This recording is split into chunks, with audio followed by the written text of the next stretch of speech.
All right, let's take a look at this Japanese graphite fishing rod. Beautiful. Now, if you guys can see, the twisted is ready to go. If you want to mount your type of rod reel in, of course, you're gonna put it in here, and you tighten it up. Stainless steel features. All right, it's really fine made. If you guys can see it, bendable. Oh my god, it's very flexible. We're gonna see how long it is. There's a couple of rings that you guys see.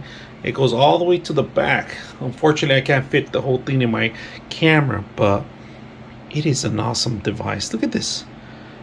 This is perfect if you're gonna take it out fishing. It won't rust because a lot of stainless steel cores, and it's well made. Very light, very light. One of the lightest ones I've had.